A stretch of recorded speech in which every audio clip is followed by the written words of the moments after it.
Okay, this is a trial video for a training video on Tartli or Felshes. The only piece that's missing here is the videos of play, which are hard to set up, so I'm double checking the play before. Thanks for reviewing. Tartli, also sometimes called Felshes, I'll say Tartli, is a 19th century Hungarian point trick and meld game of the Jász family. It was super popular at the turn of the 20th century and is still played by some people today. And it's on Pagat if you want to look at the link in the show notes. It is a super two-hander with qualities of all of the most popular two-handers.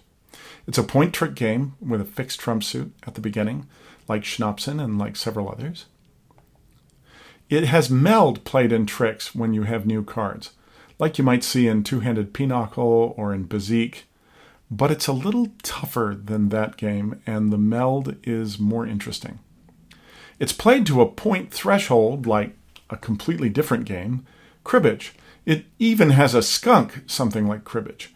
If you have 501 points and your opponent has less than 250, you score double. If you cross 501 points, you score a single victory point, and it doesn't matter what your opponent has. It doesn't matter what they were about to do. The round's over and you start over. This is the French card, international card edition of this video. What you need is a 32-card deck. You need 7 up to ace in natural order, shown here.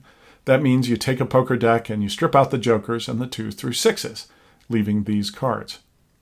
You write down the scores on something, so you need a pencil and paper, but if you want to be really authentic, use a chalk slate. Overview. The basic flow of the game is this. Each player starts with 9 cards, 3 for you, 3 for me, the dealer plays, until they have 9 cards. And then the next card is turned over, and that is the trump suit. And that card is called the trump indicator. You don't bid for trump suit. Spades is the trump suit for this hand. The remaining cards that are left, the 13 more, are put face down on top of the trump indicator at a right angle. So there's 14 cards that are going to be drawn, and 10 of spades is the trump indicator, which might be drawn and it might be traded. You're going to see this shortly. Spades are trump in this round. So, you play 16 tricks. The non-dealer has the first lead, and from then on, just like every other trick taker, the trick winner leads the next trick. Trump suit beats side suit if they're both played. Otherwise, the highest card in the suit that's led wins. The cards go into the trick pile of the winner, and they're counted at the end of the hand, usually. The meld is declared in the first 8 tricks.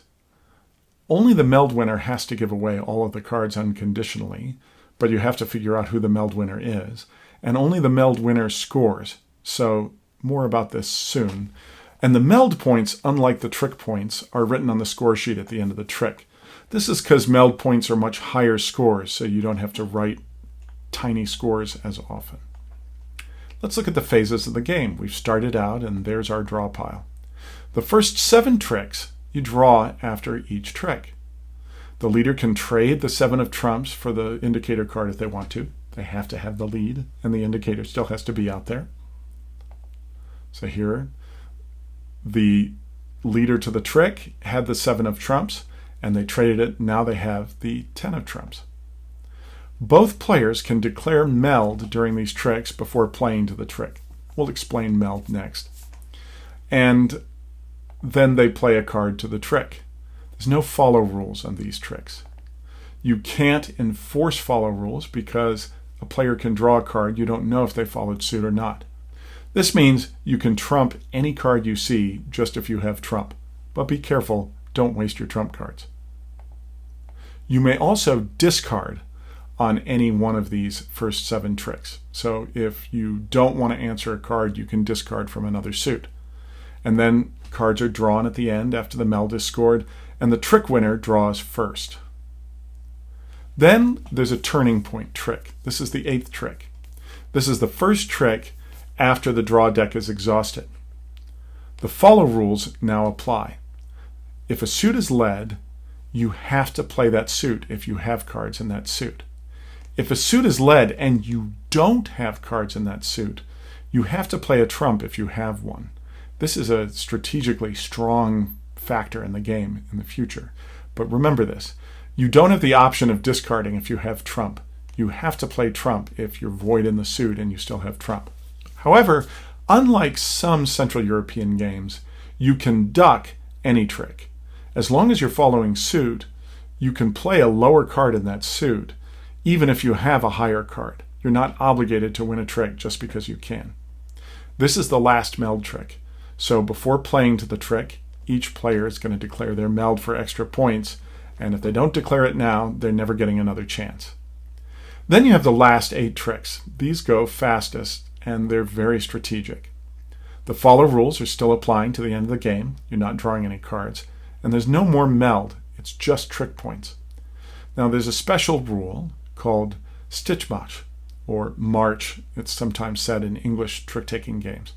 Note that always the winner of the trick gets 10 extra points. I'll move that up by the time I record this video, reviewers. But if any player wins all 9 of these strict tricks, that player actually wins not just the points they won then, but all the points from the beginning of the hand in trick points. The loser of these tricks can get meld points, but they don't get any trick points. The winner of these 9 tricks get all of them. So if you lose all 9 of those last tricks, you don't get any trick points. So some perspective before I explain the details. Tartli is a game about card points. You are trying to get 501 card points. There isn't a declarer. Both players are equal, except for what cards they hold. Nobody's bidding for trump. It's chosen right at the beginning, just like in Schnapsen. Nobody wins a hand. You get some points, your opponent gets some points, and if nobody has crossed 501 points, nobody's won anything yet. You try to get the most points from the cards you take in the tricks. It's cards that have points, not trick counts. And get the most points from points awarded for your meld to get to 501 points first. That is what the game is about. We'll explain tricks in detail now. Trick power and trick points. Who wins the trick and what do they get? Strongest trump wins if there's trump, strongest card in the lead suit otherwise. Card points and order for plain suits. We're used to looking at cards in what we call natural order. Natural order is used for runs in Tartli, but it has nothing to do with who wins tricks. 7s, 8s, and 9s are the bottom cards in natural order and also in trump-taking order, and they're worth no points. The top card is the ace, which seems kind of usual, for 11 points. The second card, however, is not the king, but the 10. The 10 is worth 10 points, and it comes right below the ace. The king comes below the 10. It's worth 4 points. The queen and the jack come behind the king at 3 and 2 points. And so you have ace over 10 over king, and the ace and the 10 are much higher than the rest of the cards. Let's just remember here that the 10 beats the king. The trump suit is a little different. You may remember from the very beginning of this video that I said that this was a game of the Jas family. A game family that spreads all the way from the Netherlands, where it originated, all the way to India. A Jas game starts with this ace 10, 11, 10 scoring position, which is used in many Central European games, and it makes two changes to it actually in the trump suit. 2 cards from the middle get sent to the top and get awarded a whole lot more points. The queen of trumps is the boss card in the entire deck. So in this case, if hearts are trumps, the queen beats anything. And it's worth 20 points. A whole lot of points. The second card is taken from the lower middle of the deck, and it's the 9 of trumps. So the 9 of hearts in this case is no longer a 0-point card, and it's no longer near the bottom.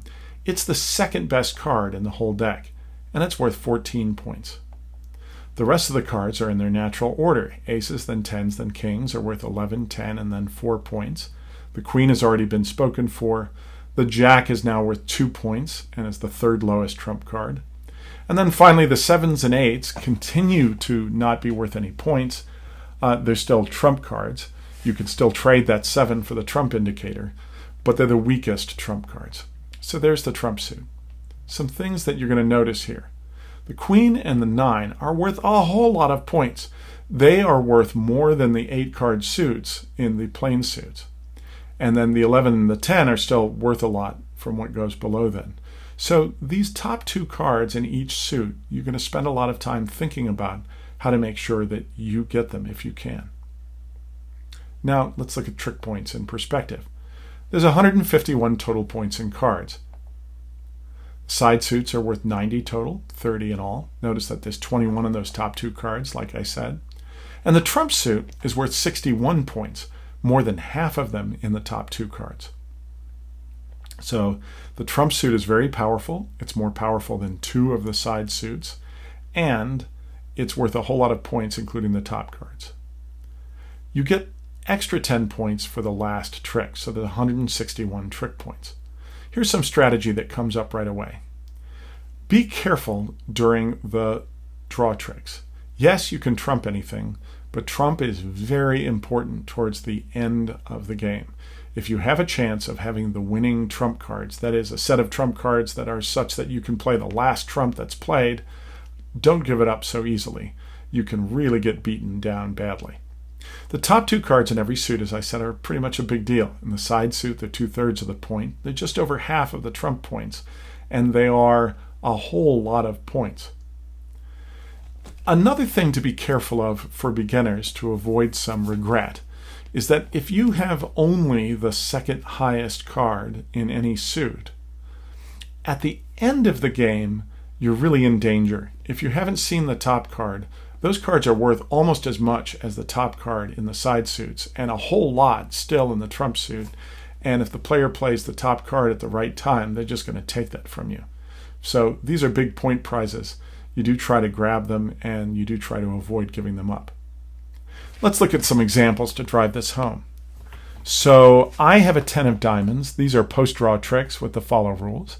And if these videos look good, reviewers, I'll make the videos and put them in here instead of this slide. I have the 10 of diamonds and no other diamonds, and the draw trick is empty. My opponent leads the ace of diamonds. I'd love to not play that 10 of diamonds, but I have to follow suit. So I'm giving my opponent those juicy 10 points for 21 points total. In the second example, I want to show you bleeding trumps, which is a strategy you can do after the draw. I have a lot of cards in diamonds, and I have all the low, worthless cards in diamond, and I have a little bit of trump. I know that my opponent, I can see in this case, but in a real game I wouldn't see, but I can count cards to know that my opponent has 3 trump left, and I know they don't have any diamonds because I've seen the diamonds played that I don't hold.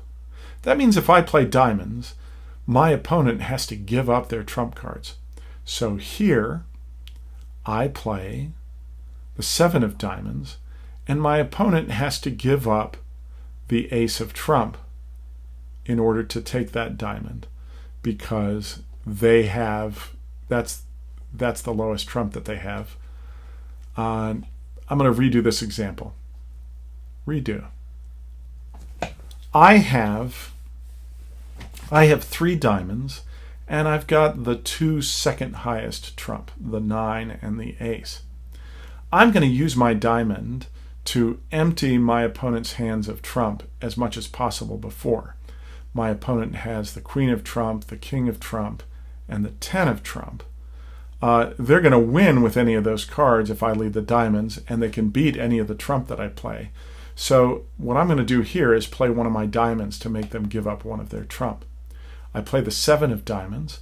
My opponent has to give up their 10 of trump in order to follow the must trump rule, and that's the lowest card that they can give up. So I've used up their trump. They now have the lead, but I've taken one of their trump without having to give up one of mine.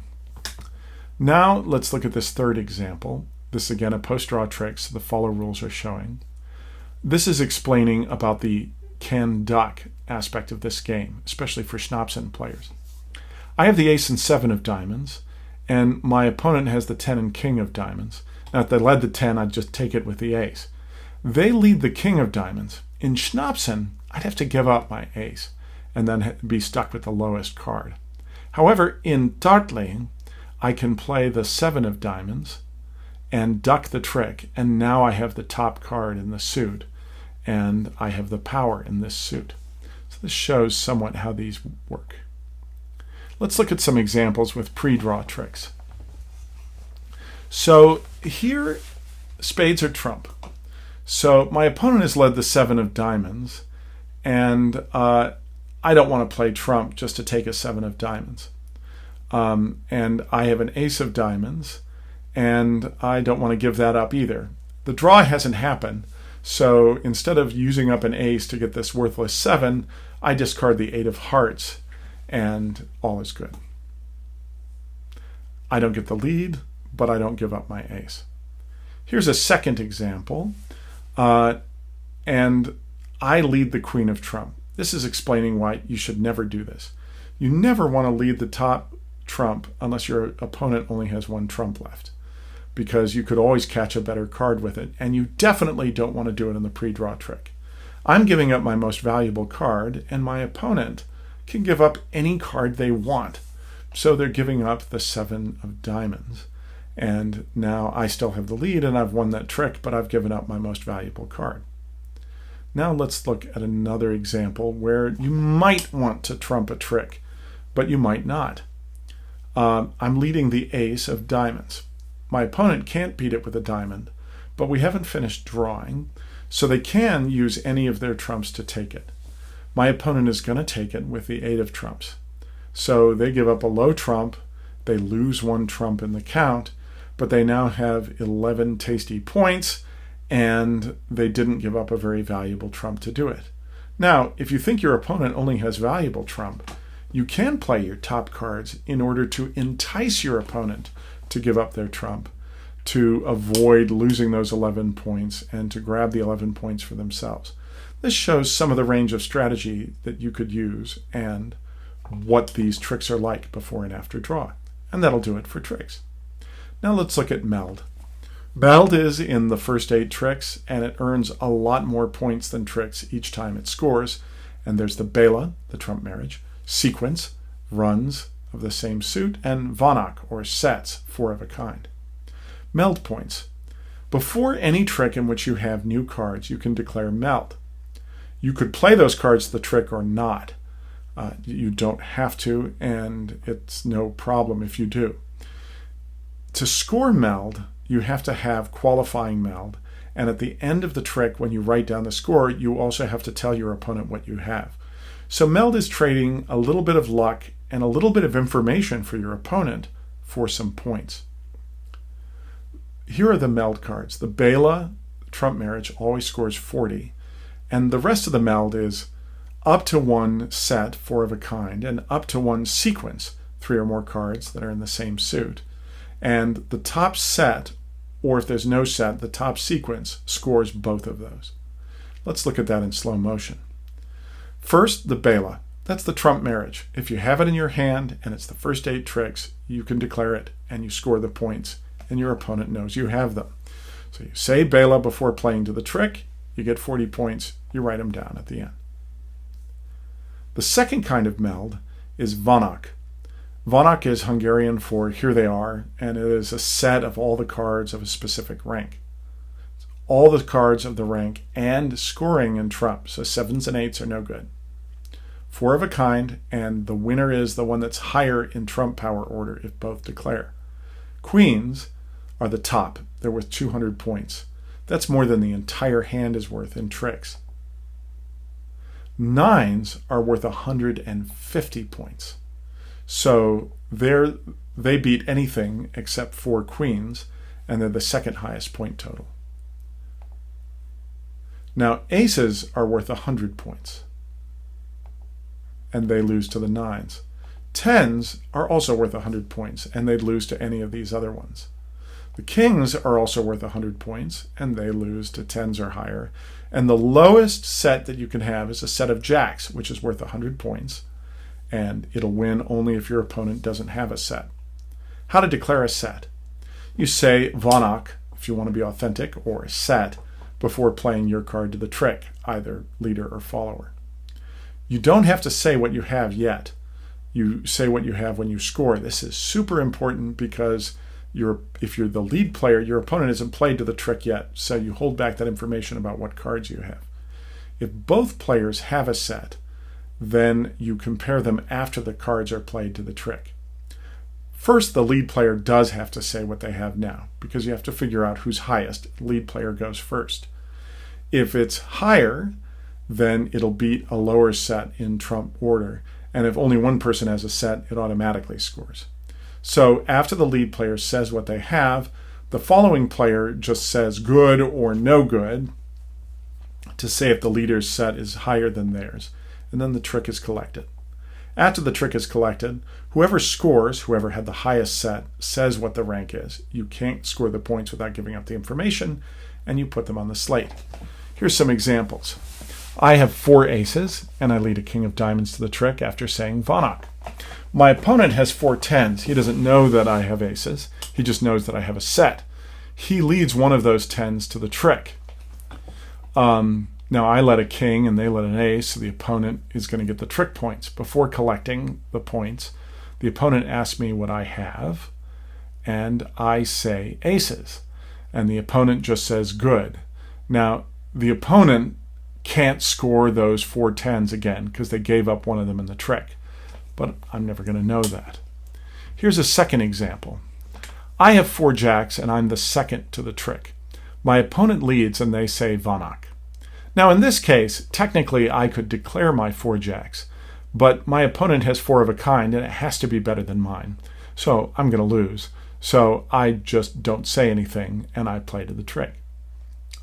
Now here I have 4 jacks and I play to the trick. It could, for example, be the trick after the previous one. Now my opponent doesn't have 4 of anything, so they're not going to declare any meld.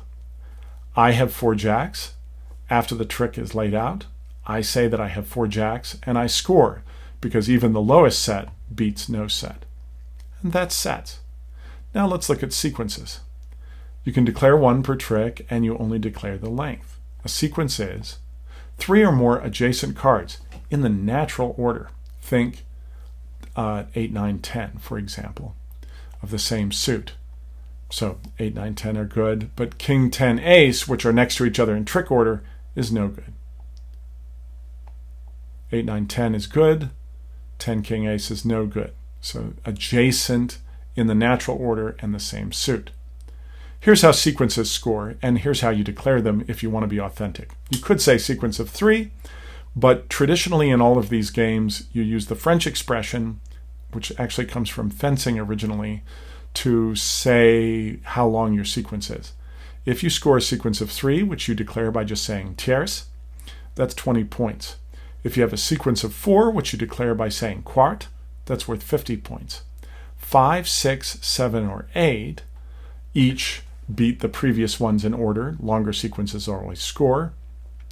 Are declared by saying quint, sex, sept, and oct, and all of them are worth 100 points. Now, no matter what sequences you have, if one player has a higher set, they get to count the sequence. But if nobody has a set, you have to find out who has the highest sequence. Let's look at how to do this. Longer sequences beat lower sequences. So if a longer sequence it was declared, if one player said quart, the other said tierce, well, we know that that player wins. After the trick is collected, they say what that sequence was and score their sequence. What if they're the same length? This is not very common, but it happens. Higher sequences beat lower sequences. This is where we have to ask for some information. If they're the same length, then the trick leader first is going to name the high card. So if it's higher than the trick follower's card, the follower will say good before the trick is collected, and the trick winner will collect the card. But if it's lower, they say no good. And if they're equal, we're still not done. We have to use the suit to break the tie. So let's look at this. What if they're the same height, the same length? Well, they're the same cards in terms of rank. They have to be different suits. So, for example, suppose both players have a tierce to the king. The trick leader names the suit first, and then it's decided. If the trick leader has the trump suit, the trick leader is going to win. And if both of them have plain suits, the trick leader is still going to win. Only if the follower has the trump suit is the follower going to win. But here the trick leader gives the information first. So let's look at some examples. I am leading to this trick. I have the Jack Vonach and the 7, 8, 9 of diamonds. Now that's the lowest sequence, but my opponent doesn't have a Vonach, so they don't declare, and I get to score both of them for 120 points. Let's look at this next one. I have the Jack, Queen, King of diamonds, and my opponent has a quart to the 10 of hearts. So I declare my trick, a tierce. My opponent declares a quart, and my opponent wins. And then they tell me that they have the 7, 8, 9, 10 of hearts. They win, and I don't have to tell them anything because they had a longer sequence. Now let's look at another one. Here I have a King Vonach and a quart to the king. And my opponent hears me say Vonach quart. Now my opponent has a Vonach and they only have a tierce. But if their set is higher, they're going to score both of them. So they're going to declare it. So I led to the trick. I played a 7 of hearts. And now my opponent says, what Vonach? I say king. They say no good. So they collect the trick. And then they get to score both of their sequences. They know I have they have 4 in a row, a run of 4. They just don't know in what. And they collect the meld points. So 100 for the 4 aces and 20 points for the tierce. Now let's just review. We're almost done. It's played with a 7 to ace 32 card deck. Tartli has trick points in the ace 10 pattern, so that's 11 down to 2 from the aces, as you see here with 7, 8, 9, 0. And the trump suit is the same, only the queen and the 9 get promoted, and they're now the top 2 cards and are 20 and 14. You have meld points, first 8 tricks, Bela's worth 40, and then the highest set in sequence gets to score 1 of each if they declare it. And that's basically the flow of this game. It's played in 3 stages. 7 meld and draw tricks where there's no follow rules and meld's declared. 1 last chance to declare meld with the new strict follow rules. And 8 tricks playing down to the end of the hand with no meld. And victory is very simple. If you're the first player to 501 points, you get a victory point, erase the card points, redeal, change dealers. And furthermore, if your opponent has less than 250 points, you get double. Now, this is almost done. We have 2 loose ends. You could start playing, and if you get confused, look at Pagat, but let me explain these. Meld cards can almost always be rescored. First, if you don't score meld, it's fair game to declare the next time. So your opponent beat your Jack Vonach, declare it in the next hand, and you can score it. But you can also reuse your cards after scoring in a different meld, nearly all the time. So for example, if you have the Bela, you can take that queen of trump and declare it now or later in a set of 4 queens for a massive number of points. Same with the king. And furthermore, you could declare a sequence using that king and queen that are right next to each other after all. So if you have an ace, you can declare that tierce to the ace in trumps at the same time or later on. You can declare anything. Set cards aren't blocked for a sequence. If you declare 4 aces, well, you can't declare 4 aces again, but all of those aces can be declared in any sequence. Furthermore, sequence cards can be reused also, but just if the sequence isn't broken. So if the sequence is unbroken, you can play the sequence cards again. You can declare them for more meld. Last example, let's look at broken sequences. A sequence is broken if any of the cards from it are played to a trick. If a scored sequence is broken, then none of those cards can be reused as the top of a sequence. The card just below it is also blocked. You can reuse any of these cards in the sequence as bottom cards of a sequence, but no longer as the top card. Here's an example. I'm going to explain this with a video, reviewers, and this is how I would declare this. So I declare the 10 Jack Queen of diamonds, and I'm playing the queen to the trick. Now I'm holding the 8 and the 9, and I am drawing the 7 after I play the queen to the trick. Now, I've lost this trick, but whether or not I lost or won the trick, that queen is off the game board now. So I can't declare 8, 9, 10, even though I have all of those in my suit. And I can't even declare 7, 8, 9, because the 9, the 10, and the jack can no longer be top sequences. So in fact, that whole suit is done. I can't do any sequences for them. But on the other hand, I can reuse cards if I play the bottom to a trick. So here, I'm playing the 10, jack, and queen of diamonds as a sequence. I declare a tierce, and I score the 10, jack, queen of diamonds. Now, I've played the 10 to the trick, winning this trick, and I drew the king of diamonds. Now, I couldn't play a lower sequence if I wanted to. I don't have the bottom of it.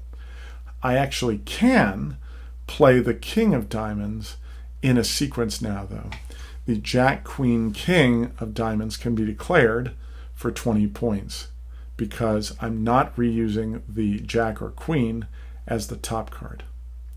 Last example, going out. We only write down the meld points on the slate after the trick.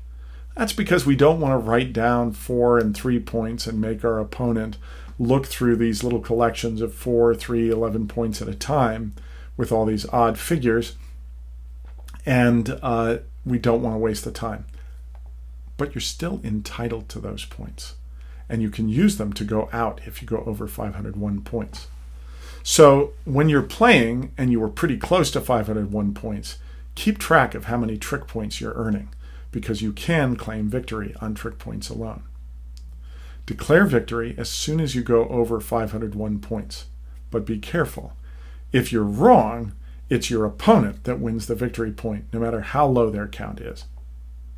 So, very rarely, both players will go over 501 points at the same time. So, if both do, then at the end of the trick and meld scoring, one of the players might have a higher score. If they do, they get the victory point. Very, very rarely, both players will have exactly the same score at the end of a trick in which they both go over 501 points. In that case, the game goes to sudden death. Sudden death just means that you play the next trick, and the very first player to score any kind of points, trick or meld, wins the victory point. And that's it. It's time to play. Here are some links and follow-up. So this video was using the International French deck. I hope to present an almost identical video, but all the examples will use Hungarian cards, which use the German suits. If you want to score authentically, look at this video by Robert Kovács that teaches you how to slate your points like people really did in Hungary. And I want to thank Kovács Robert for teaching me Tartli and teaching me everything, and for reviewing this video. So check out the links, get out your deck of cards, get out your slate for chalk, and start playing. Thanks very much.